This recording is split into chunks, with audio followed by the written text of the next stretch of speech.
Halo rekan sipil sekalian, perkenalkan nama saya Dika Kurniawan Bangun, mahasiswa Politeknik Negeri Malang, PSDK Lumajang, jurusan Teknik Sipil, Prodi D3 Teknologi Sipil, kelas 1C dengan nomor urut absen 2. Pertama-tama, yang terhormat kepada Bapak Denny Putra Aristianto, selaku dosen pembimbing dari mata kuliah Gambar Teknik Terapan. Pada kesempatan kali ini, saya akan menjelaskan dari perintah toolbar draw, boundary dengan list, dan hatch dengan gradient. Oke, tanpa berlama-lama, kita akan langsung masuk ke videonya. Baik, rekan-rekan sipil sekalian, untuk perintah draw selanjutnya yang akan kita pelajari pada kesempatan kali ini adalah boundary. Sebelumnya, boundary digunakan untuk membuat sebuah polyline dari area yang tertutup. Dalam pengaplikasiannya, boundary dapat digunakan seperti untuk membuat coupling lahan dan mencari luas maupun kelilingnya dengan cara klik LI plus Enter ataupun list. Nah, boundary dapat kita temukan di icon ini menyatu dengan hatch gradient dan di bawahnya itu boundary. Sebelumnya, kita akan membuat objek dari coupling lahan sebelumnya yang dimaksud yaitu mengikut dari pembelajaran minggu sebelumnya. Saya akan menggunakan SPLine. Lalu kita kira-kira jarak seperti ini. Enter. Ini bisa kita copy ke bawah. CO plus Enter. Kita pindahkan sekitar seperti ini. Lalu kita menggunakan perintah lain. Kita lain lagi. Nah, bagaimana cara kita mengetahui ukuran dari area ataupun luas dan kelilingnya? Sedangkan jika kita menggunakan dimension tentu tidak akan akurat, bukan? Seperti ini kita kesini kan? Tentu akan sangat sulit untuk diukur ataupun tidak akurat. Nah, kita bisa menggunakan perintah boundary dengan cara kita klik icon boundary lalu kita enter sekali lagi. Nah, tentukan peak internal point-nya dengan cara harus berada di tengah-tengah dari objek. Nah, diklik seperti ini lalu kita enter. Nah, jika muncul AutoCAD alert seperti ini, kita tinggal klik yes saja seperti ini. Nah, setelah itu boundary yang telah kita buat telah menjadi garis seperti ini. Nah, ini yang akan kita ukur menggunakan list ataupun LI plus enter. Kita pindahkan terlebih dahulu ke samping menggunakan move, klik, lalu kita arahkan ke samping seperti ini ke kanan. Nah, selanjutnya kita akan mengukur area dan perimeternya ataupun luasnya ataupun panjang kelilingnya dengan cara kita klik LI ataupun list plus enter, lalu kita select object, lalu kita enter lagi. Nah, sekarang sudah muncul area dan perimeternya, di mana area adalah luasnya, sedangkan perimeter adalah panjang dari kelilingnya. Selanjutnya, saya akan menjelaskan terkait shortcut dari boundary sendiri, yaitu BO plus enter. Sebelumnya, kita akan membuat objek dari coupling lahannya terlebih dahulu dengan perintah line yang saya gunakan seperti ini. Lalu kita bisa copy juga ke samping, yang seperti ini. Nah, kita lain lagi, bisa kita copy ke bawah lagi. Nah, setelah seperti ini, kita menggunakan shortcut BO plus enter. Lalu kita enter sekali lagi. Nah, setelah itu, seperti dari yang pertama tadi, kita tentukan peak internal point-nya di tengah-tengah objek tersebut. Klik seperti ini, lalu kita enter. Nah, setelah garisnya menjadi seperti ini, kita akan memindahkannya terlebih dahulu menggunakan modify move. Klik lalu pindahkan ke sisi kanan. Seperti yang pertama tadi, kita akan menentukan listnya ataupun ukuran dari area dan perimeternya dengan list LI plus enter, lalu kita select object ataupun kita klik, lalu enter lagi. Nah, telah muncul area dan perimeter ataupun luas dan keliling.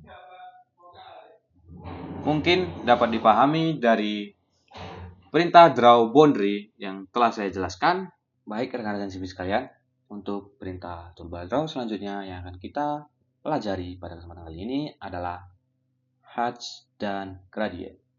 Nah, sebelumnya hatch adalah perintah untuk mengarsir bidang tertutup dengan pola arsir tertentu. Sedangkan gradien adalah perintah untuk mengisi bidang tertutup dengan pola gradiasi ataupun warna.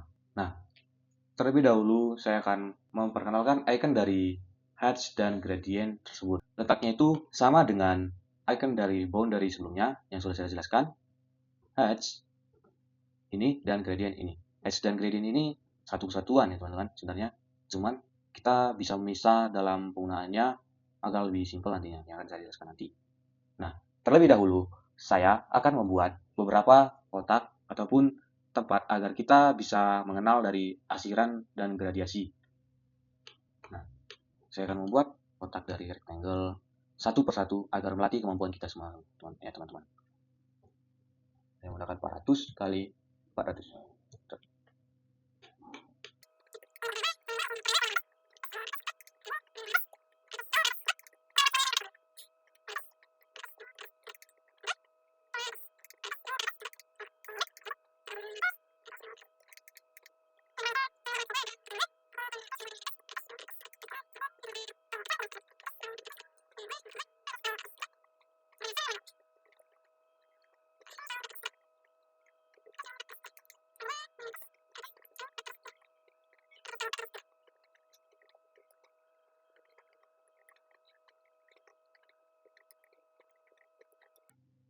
Nah, setelah membuat kotak sebagai tempat dari heads yang akan kita pelajari, nah selanjutnya saya akan mencontohkan dari icon terlebih dahulu.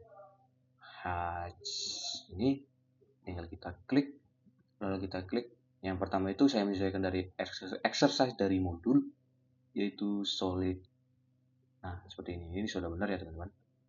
Untuk solid, tinggal kita create heads creation. Untuk selanjutnya kita akan menggunakan shortcut, yaitu shortcutnya adalah H enter. Lalu kita klik. Selanjutnya ini kita akan menggunakan ANSI 32. Nah, ini dia. Kenapa ini tidak muncul? Bagaimana cara memunculkannya? Nah, kita bisa mengatur dari skala. Heads pattern skala. Kita akan memperbesarnya, kita menggunakan 100. Misal. Nah, seperti ini. Nah, ini adalah ANSI 32. Nah, ANSI 32 ini biasanya digunakan sebagai arsir bata denah. Oke, selanjutnya kita close Heads creation. Selanjutnya kita menggunakan shortcut H enter, lalu klik. Selanjutnya kita akan menggunakan ANSI 37. ANSI 37, ini dia. Nah, kita atur skalanya menjadi 250 mungkin. Seperti ini. Nah, ANSI 37 digunakan sebagai arsir transram. Oke, selanjutnya kita close Heads creation. Oke, untuk selanjutnya H enter lagi. Tentukan internal point. Selanjutnya kita akan menggunakan R Braille. Nah, ini dia. Klik. Nah, ini skalanya akan kita perkecil. Nah, seperti ini. Nah, Art Braille ini digunakan sebagai tampak bata expose. Oke, selanjutnya kita close Heads creation. Enter, kita klik internal point-nya, lalu selanjutnya kita akan pilih brick. Brick itu ada di nih, teman-teman. Nah, ini kecil sekali nih. Kita akan memperbesarnya 100. Nah, seperti ini. Break digunakan sebagai tampak bata expose. Seperti yang di sebelah tadi. Hanya close Heads creation, lalu kita heads kembali. Pilih pick internal point-nya di tengah-tengah. Nah, selanjutnya kita akan menggunakan arc concrete. Nah, ini dia. Kita perkecil terlebih dahulu. In 20. Oh, 10. Nah, seperti ini. Oke. Arc concrete ini digunakan sebagai arsiran buat ton. Nah, ini hapus. Selanjutnya saya akan mulai dari sini lagi. Enter, lalu kita akan memilih selanjutnya adalah Arhabon. Nah, ini dia. Nah, ini sesuai lah. Oke, Arhabon digunakan sebagai arsiran dari public. Oke, selanjutnya kita close. H, enter, klik point, lalu selanjutnya kita akan pilih R par Q1. Nah, ini dia. Nah, skalanya kita akan mengubah untuk memperkecilnya, mungkin kita coba 5. Nah, seperti ini. Nah, R par Q1 digunakan sebagai arsiran dari lantai parket. Oke, kita close hash creation. Selanjutnya, enter, klik. Selanjutnya kita akan menggunakan RR row. RR row. Nah, ini dia. RR row. Kita akan mengubah skala terlebih dahulu. Nah, 100 mungkin. Oh, terlalu besar, 40. Nah, ini seharusnya itu miring ya teman-teman. Miring seperti ini. 45 derajat. Nah, bagaimana cara kita untuk mengubah dari angle kemiringannya? Tinggal kita ubah di sini. Kita ketik yang inginkan. Saya menggunakan 45. Enter. Nah, akan jadi seperti ini. Nah, RR roof digunakan sebagai kaca. Kenapa namanya kok RR roof? Bukannya itu atap? Nah, mungkin jadi satu kesamaan ya teman-teman. Lalu kita close, enter, klik point internal, lalu kita untuk selanjutnya kita pilih RRC SHK. Nah, ini di sampingnya. Nah, ini kita akan perkecil 10. Nah, mungkin kita coba 5. Nah, ini juga saya akan mengubah dari angle-nya ini, angle kemiringannya menjadi 0 derajat agar dia jadi seperti ini. Nah, RRSHKE digunakan sebagai arsiran dari tampak genteng. Oke, tinggal kita enter atau close hash creation. Selanjutnya kita hatch lagi, kita klik. Kita akan menggunakan RB88. Nah, ini dia. Untuk RB88 mungkin kita ubah sedikit. Nah, tidak. Itu mungkin. Nah, ini sudah sesuai dengan ukuran yang ditentukan. RB88 digunakan sebagai arsiran tanpa genteng, sama seperti ini tadi ya. Cuman beda desain saja ya teman-teman. Oke, kita enter lagi. Oke, hatch enter. Selanjutnya itu ada sand atau pasir ya, sand. Nah, ini dia. Nah, kita sedikit perbesar, mungkin menggunakan 50. Nah, terlalu besar. 10. Nah, mungkin seperti ini atau kita menggunakan 15. Nah, seperti ini. Arsen sesuai namanya digunakan sebagai arsiran dari pasir. Terus. Untuk selanjutnya, kita akan menggunakan grass.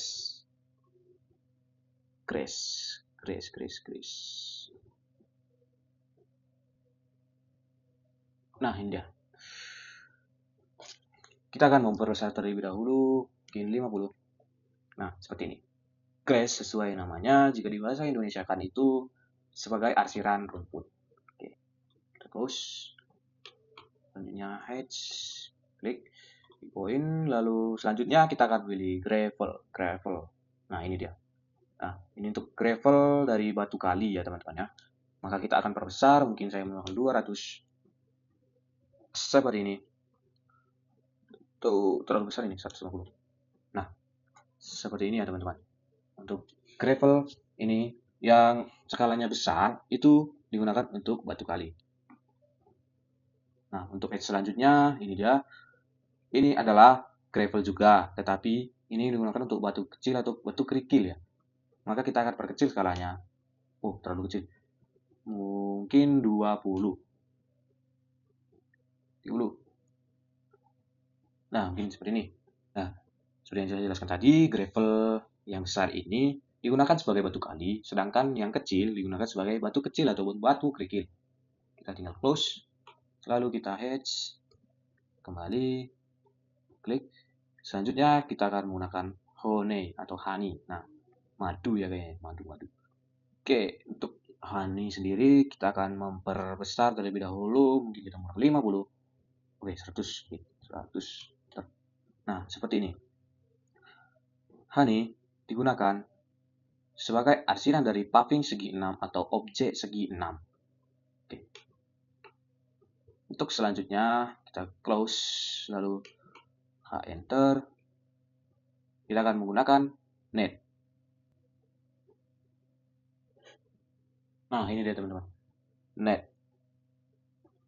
Kita akan perbesar, saya mungkin ke 200. 250. 200. Nah, seperti ini.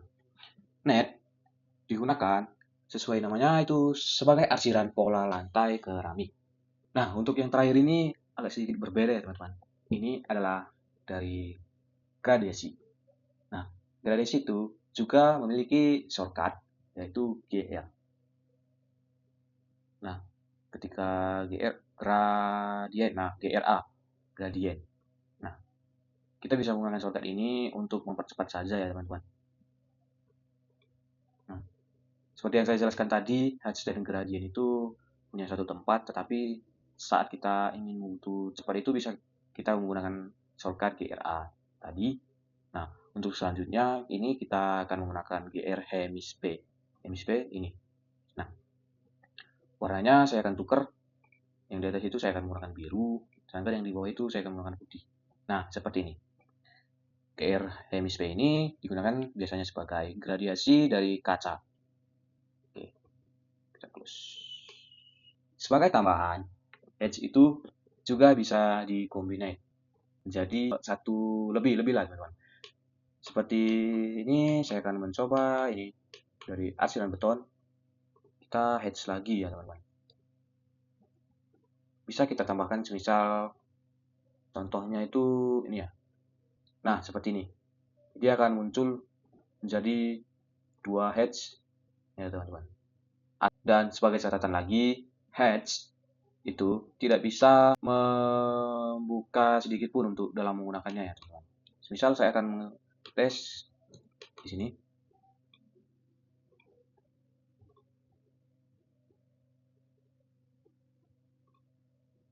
Nah, seperti ini ya.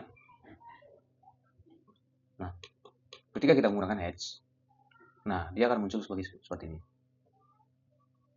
Nah, setelah itu kita bisa mengetahuinya dengan ada titik merah ini.